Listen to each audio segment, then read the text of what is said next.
Hey, welcome back to the In the Mud podcast, and thank you for staying tuned in. All right, we'll get straight into the Man City game versus Sporting. That was a 5-0 win for Man I City. don't. I can probably summarize this in like 6 to 7 words. Man City very good. Sporting Lisbon not that good. Yeah, you didn't count the number of words, right? Yeah. Agil would have been able to do that. Yeah. But then, yeah, it was a very, very dominant display for Man City. They went into Portugal, they've got the points. They're in a very comfortable position for the next 5-0 up. Yeah. Even without away goals, 5-0 up. Yeah, so it's safe to say that they're going to win the tie. Yeah, they will. Yeah, I don't see Sporting coming out of this. I don't think they think I that don't think as they well. have.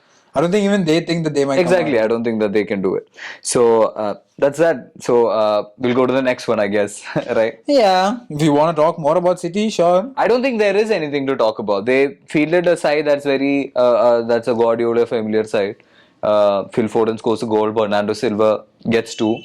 Raheem Sterling gets a goal. That's good for him. I'm saying it's a beauty. Yeah. It's a crazy good goal. Yeah, so things are working for Man City in the Champions League too at the moment. But then Sporting is not a good, it doesn't give you a good idea of where City stands. Yeah. Everybody knows where they stand, but then I think until you get really into a semi-final match, City isn't going to be challenged as much as they would have liked to.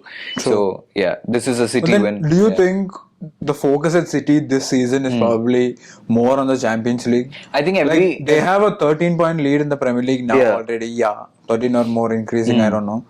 But do you think their focus should be the Champions League? I think after the season they won the Premier League for the first time, their focus has always been on the Champions League. Their priority has always been to win the Champions League. It's simply that they haven't been able to win the Champions League, even though their focus has been. But then now, more than ever, they definitely want to win it.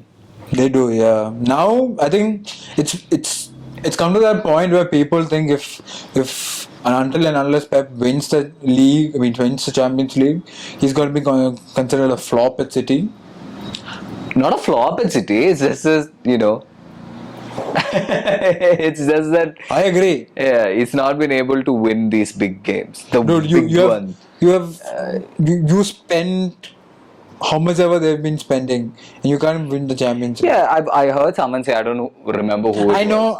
There's so many counters saying, yeah, United spend as much or even more. We haven't won anything. No, I told agree. you this. No, the reason why Man City is so ahead in the Premier League is because they have so much money. They've brought in a gazillion number of players. Somebody gets injured, they're not even worried. They have an equally good player Exactly. to play. They have not. What do you mean one? They have 2 or 3 Yeah. good players to substitute. They have all this inventory with them. So how will they not win the league? Because it's about winning games every week. And it's Exactly. not that Liverpool is a weaker side than Manchester City. They have Liverpool. I think actually have a stronger starting 11 than City. They do. They do, And- but then yeah. the reason City wins the league consistently is because of their Money power. team depth. Team depth. Money power, yeah, Yeah, sure. team depth. You can call it They've been that. able to afford to buy these players. They've been able to But then afford it's a players. smart management. It's a very they, smart They have the management. money, but they're buying the right players, and they have a really good manager. So why wouldn't they? I think the only thing is they're a bit unlucky not to actually to win the Champions League against Tottenham. They should have never lost against Tottenham in that semi-final matchup. True. That was a crazy game. They were like, what? Yeah, Like, so they've had these unlucky moments where Guardiola is there but then not there. So I think this season, again, like every other season, they'll go into the Champions League, win as many games as they can, probably win the whole thing as well. And every team knows they're that City's- definitely a favorite. they're definitely a favorite. Yeah, so I think that's enough of City. Yeah. Then now we'll go to the For now, Yeah. because whenever there's a big match of City, trust me, we'll talk a lot more about City. Yeah. I think everybody knows that the match versus Sporting wasn't going to be that And interesting. I don't anyway. think people nowadays watch City games as well. it's come to that point. Yeah, Has it's it? come to the point where they're like, I know what's going to happen to Man City, what they're going to do. Yeah, they're gonna get inside that D box somehow. They're gonna play some good football. They're gonna pass it around. They're gonna get in somehow. They're gonna score. It's somehow. just a question about will they be able to score inside the D box. Yeah. And who scores? That's it. Yeah, sometimes the defender's leg sticks up and they are not able to score. That's the only reason they won't score. Oh, anyways, going to their rivals across town, Manchester United, Cristiano Ronaldo ending his goal scoring drought, which is good for him. And Brighton went down to 10 men. They attacked United. They pushed United. They could have won that game at some point. De Gea made an unstoppable save. It's the same recipe with every United match, isn't it? It's I feel like I'm in a loop for the last 2-3 weeks almost, 3-4 weeks, a month almost now. You play a good first half, you screw up the second half. Yeah. Or you play a bad first half, you compensate for whatever you did badly in the first half for conceding. Yeah. You score a goal. That's it. Sometimes you win. That's it. Sometimes you win. That's it. Yeah. It's a loop. Yeah. I don't see where United come out of this loop. How United come out of this loop, I don't get it. I see every time they win a game, I think, okay, now it's, restart. Let's But regroup. no. We'll be able to win again. But no, they go back into the same. And I think, yes, I don't think this win makes United a better team. I think it makes United... They needed this win Exactly. for their confidence, definitely. Yeah, for their chemistry, for Ralph Rangnick, for Ronaldo. Everybody needed this win. But I don't see their problems ending anytime soon. Nope. Not for the next. Yeah. For me personally, I think not for the next 2 years. Yeah. I don't see United's problems ending. At least. And they travel to Leeds next week. I think they'll have a comfortable win at Leeds. Not a comfortable win. It'll be a No, win. the Leeds are different when they play United. Because their fans are much more very electrically true. charged. Yeah. It's not going to be an easy game. It's definitely not going to be an easy game. And Leeds is off of a very poor stretch. Yeah, of run. they've had a bad Such a form, game. but then again, because it's United, because it's a grudge match, Yeah. they're gonna come out all guns blazing. Yeah. Because they know the United aren't as nearly as good as how they can See, be. I just hope that either you don't play well and you lose, or play well and you win. What United does is they play well, they play badly, and They somehow manage to either draw to get a win somewhere in between. Yeah, exactly. But then it's draw, win, loss, draw, win. Yeah, they're out of the FA Cup. There's nothing. You just hope that United play for these games. Exactly, but then see, it's come to that. I think I started feeling this when we got beaten 5-0 by Liverpool at OT. So I thought there's nothing worse that can happen. What is worse that can happen than being beaten by Liverpool at Old Trafford 5-0? And Mo Salah scoring. No. City had a training match against us at Old Trafford. They beat us 2-0. That was worse. And then you you go back 2 weeks. You have 3 games that ended 1-1 after United took the lead in the first half. They lost one of those. They lost on penalties. Yeah. Yes, we lost the FA Cup on penalties. Yeah. It came to a point where what else can go wrong? I'm enjoying this venting of frustration, to be honest, because we have a couple of mutual Man United friends. Everybody does, and they went the same way. I think every outlet that they can vent, they make use of that outlet. Arsenal and Man United fans need some kind of discount or but I think some discount whenever a person, whenever United Arsenal fan goes to therapy, let's say, or for any somewhere you can vent frustration, you need to give people discount, dude. Like we every day, every 2-3 days, both us and Arsenal, we go through the same horrible football. It's a constant struggle, isn't it? I watch football so that I like watching football, and it gives me joy when my team wins. When United wins, you start off your day well. Even though in India you stay up late at night at 1:30 to watch the match. That's the saddest. That's the sad part. You stay up late at night to watch the match. Oh God! And then they play the most horrible football, and you think it can't get worse? Oh no, it can get worse. Yeah. It gets worse every day. Yesterday we were watching the game side by side, the Real Madrid PSG, and I look at United's screen, and then I go back to PSG, and I'm like, United are playing a different sport. Yeah, this is not football. This is not football. That wasn't football. Yeah, United because were not PSG, Real Madrid were like two big teams tactically going against each other. Where do I have the edge? United were doing something that they wanted to do on their own. Again, let's talk about the match. What they did. What they did in the first half. That first half was the worst. I mean, I wouldn't say the worst. I'm pretty sure there are more to come. More worse, yeah. Yeah, but then that was very bad because from when I saw it was a 4 we were supposed to be playing a 4-2-3-1, right? But then in the end, it was a 4-5-1. Yeah, there was this barrier of defense, barrier of Barrier attack. of midfield. No, there was a barrier. There was a defensive line. Yeah. There was a midfield straight line. 5 people in midfield And for a straight line. huge gap. And a between huge them. gap between that midfield and The defense and midfield. I saw Mope and Trossard popping up between the midfield and defenses, pushing the game Multiple forward. times. They had and the guy who clipped the post. I keep forgetting his name. There was this guy who clipped the post from Brighton. So even him. So the three of them, they could easily maneuver the spaces between the United midfield. The United midfield, which starts off, when you start off from United midfield saying, oh, United midfield starts off with McTominay and Fred. That's gone. I knew this was coming. This is gone. It's gone right there. Yeah.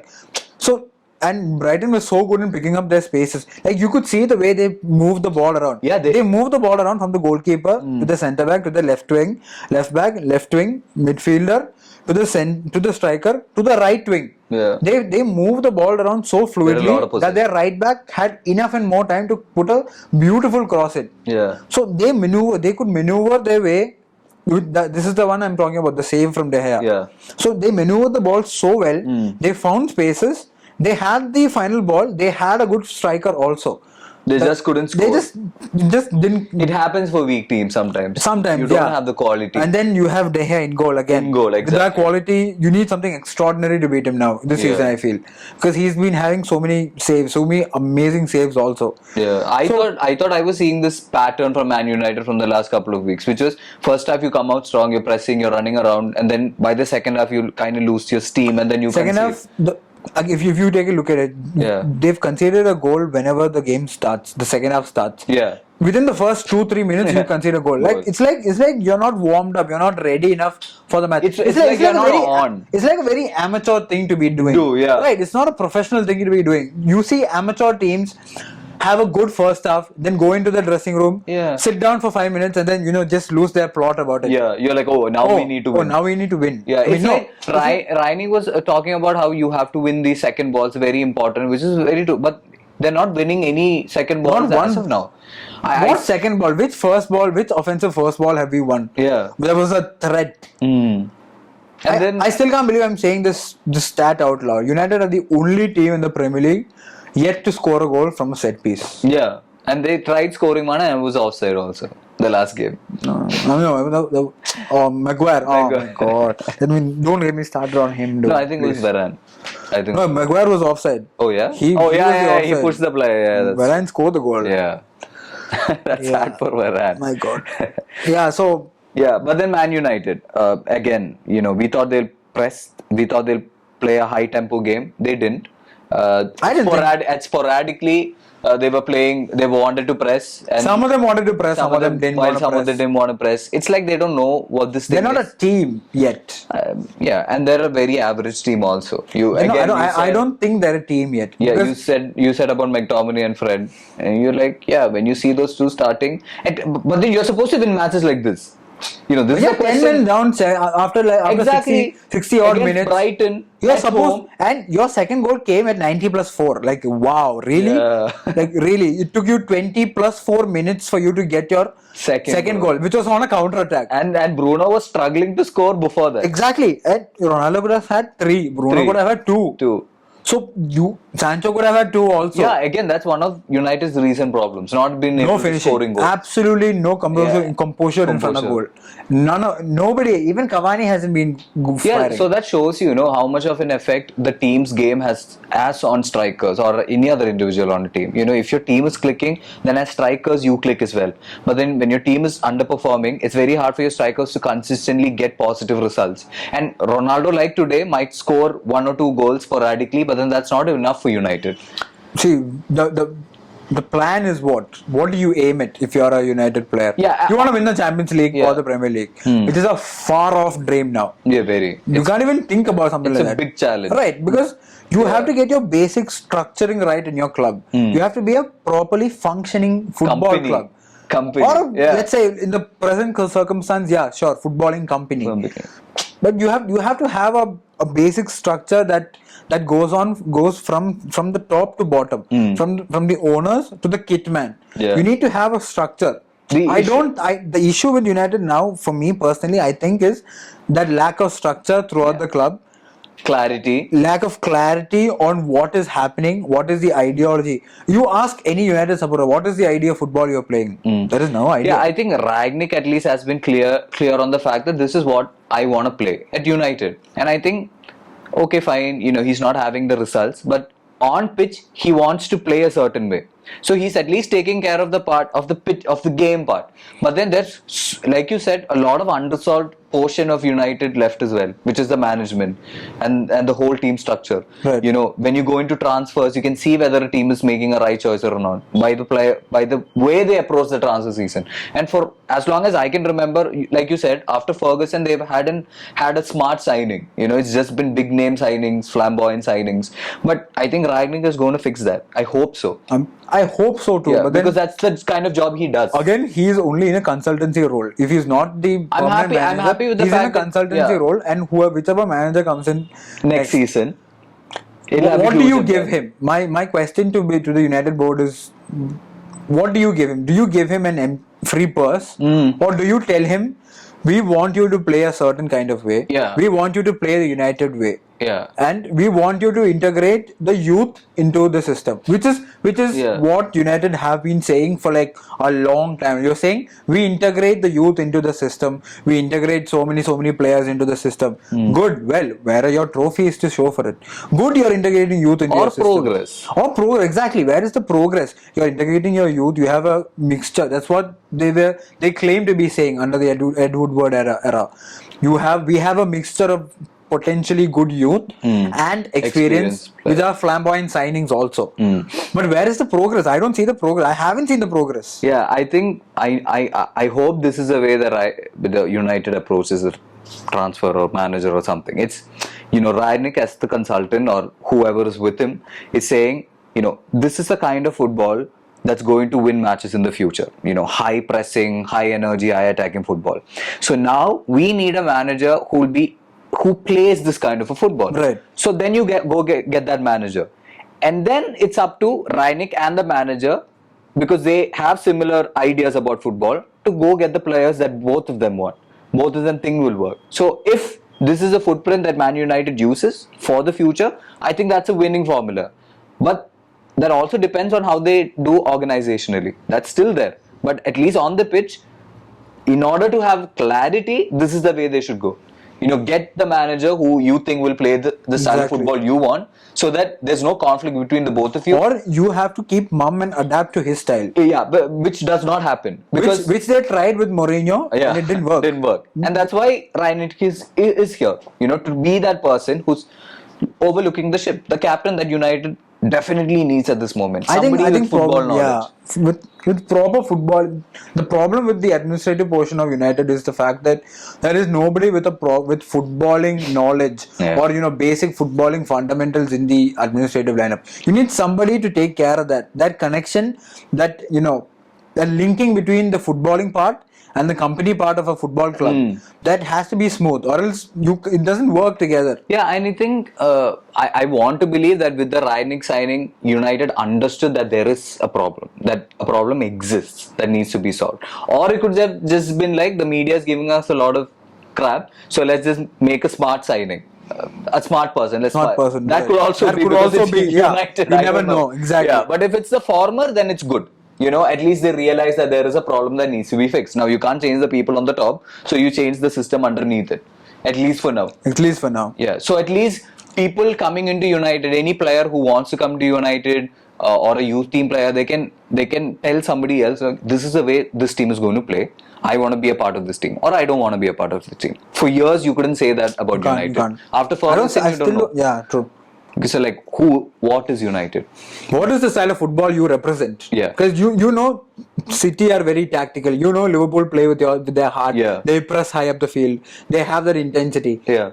You can't describe the way United play at all. You can't describe it. Yeah. I don't have a way to describe. What would I say? Bruno tries a couple of extravagant passes. Yeah. Ronaldo scores all the time. Ronaldo scores a couple. If he doesn't, the team loses. Yeah, if he doesn't, the team absolutely is. I don't know where the team is. The team's morale goes down also. I don't know. I don't know what exactly is happening in the mind of Harry Maguire and the whole defensive line. I don't know what he's doing on a football pitch, honestly. I mean, he can play. What is it? Let's rephrase that question. We don't know what he's doing on a football pitch for Man United. Yeah, I don't think the problem is that he's the starting CB for United and he's the captain on top of it. He's already dealing with the issue of being as good as a player as he can for United, and on top of that, he has captaincy. And he's apparently valued at 80 million. We had to play. I want to file a. I think United valued him at 80 million. I don't think that was the biggest scam of the year. Very. Leicester scammed us of 80 million for a fridge, for a refrigerator. Didn't you tell me the United purposely overpays their players? Yeah, United does. I don't know, but then No, United doesn't overpay their players. Players are overhyped and overvalued when there's yeah, links. but then I blame the fans for that as well. But then if that's the same for Real Madrid Every or team. Barcelona Yeah. or any huge club. See, Yeah. whenever you have a huge Arsenal. club, not really. Not a huge club. I mean, or no, I'm not saying that not a huge club, bro. Please, I don't want Arsenal fans at my neck. Please, I know exactly what you guys are going through. I sympathize with you guys. So more power to you. yes. So my point being, whenever there's a huge club involved in the signing or a transfer of a player, that you're definitely gonna overvalue your player because it's a big club. Yeah. So that happens. But then I feel it's probably my bias, but I feel that whenever United's linked to a player, his value just rockets 20, 30 million. Just because United's linked to him, okay, fine, 20 That million. means that you're a good player. I mean that's the Okay, that's a perception. arguably, yeah, That's a perception. probably, but I don't agree. Everyone, no, definitely not, because it's United who's getting interested in the player. Just because And they never United- buy these players also, right? They buy, It's just buy they speculation. buy the most obvious It's choice. just speculation for them to get a better contract in their presence club. Probably. There have been so many instances of that. United being linked to a player and then nothing happens. It's just They re-sign him. they re-sign them. Yeah. And So going forward, where do I see United going forward? Leeds game is going to be a very tough game because it's Leeds at Ellen Road.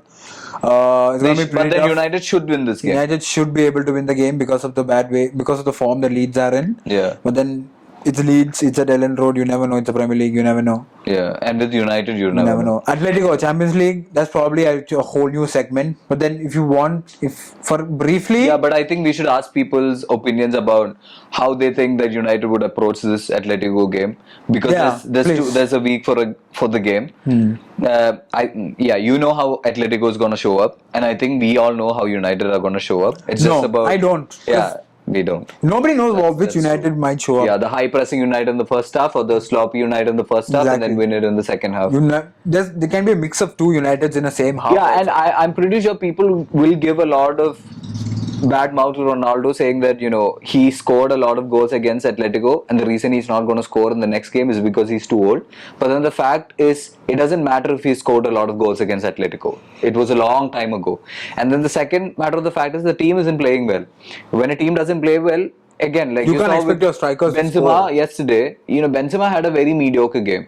The team wasn't performing for he him wasn't to- getting the yeah, ball a lot of times. he wasn't. And even though Ronaldo gets 2-3 chances, sometimes as strikers you need time to feed off of different kinds of, in different You need to get areas. the feel of the ball. Yeah, you need to get the feel of the ball. conditions and all that. Yeah, Right. and the only good thing that, or the bad thing, if you're a United fan, that Ronaldo has done is show what the real problems in United are.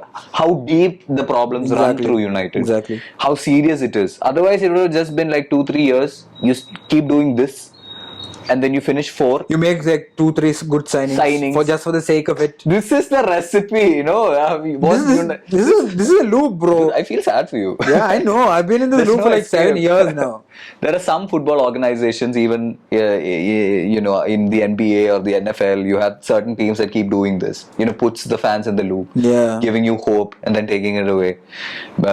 Anyways, hope they won't take it away against Like Kerala Blasters, until this season. until the season. Because we had a lot of huge signings Yeah. in certain seasons, but then nothing. We didn't Yeah, play well. manager But then change. the season is Yeah. hopefully So ours. let's hope it works out for United against Kerala, Leeds yeah. and against Madrid.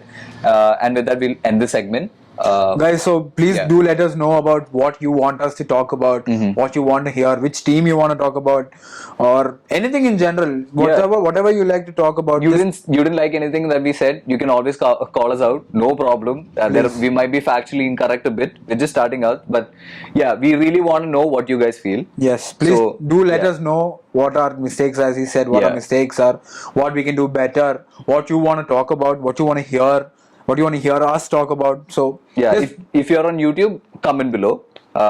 We'll be having Q&As on our Instagram page. It's at the In the Mud Pod, and on YouTube it's in the Mud Podcast. We are available on all podcast platforms. It's very hard to say podcast, honestly. Yeah, on all platforms. So do keep following us. Hit the follow button. Like I said, the share. yeah, We said subscribe. cringe. So do all of that. Insert cringe elements Insert here. cringe. Let's All just right. say that. So thank you guys for watching. Yes, thank you guys. Bye bye.